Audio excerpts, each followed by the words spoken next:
మళ్ళీ మీరు చేసిన విమర్శల తర్వాత కూడా ఇదే ఘాటని విమర్శలు చేశారు. మేడం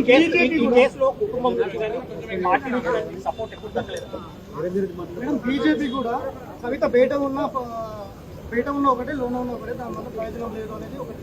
రెండో అంశం ఏంటంటే కేటీఆర్ ఏ అంశం అయితే లేవనెత్తిండు బీజేపీ కూడా సేమ్ అదే అంశం లేవనెత్తింది. ఇది ఆధారం లేకపోవడము, కోర్టు చెప్పడము, చెప్పినంత మాత్రాన నిర్దోషి కాదు, ముందుంది ముసళ్ళ పండుగ అనేది కూడా బీజేపీ చెప్తుంది. బీజేపీ బీఆర్ఎస్ ఒకటి అనడానికి అంతకన్నా నిదర్శనం ఏం లేదు. మీరే చెప్తున్నారు ప్రూఫ్, నేను ఇచ్చే అవసరం లేదు. ఒకటి. రెండు, ఇవాళ రేపు అబద్ధం చెప్పి తప్పించుకోవడం చాలా కష్టం.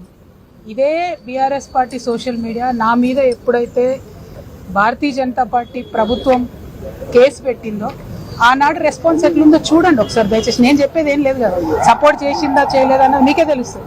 నేనైతే సోషల్ మీడియా చూడండి, ఆనాడు ఉన్న ట్వీట్లు చూడండి, ఈనాడు వస్తున్న ట్వీట్లు చూడండి. ఒక పార్టీ ఓటమికి ఎందుకు గురైందని నిష్పక్షపాతంగా నీతివంతంగా ఆత్మవిమర్శ చేసుకుంటే ప్రజలకు మంచి జరుగుతుంది. అట్లా కాదు ఒక వ్యక్తి ద్వారా ఓడిపోయిందంటే మరి అంత వీక్ ఉందా బీఆర్ఎస్ పార్టీ?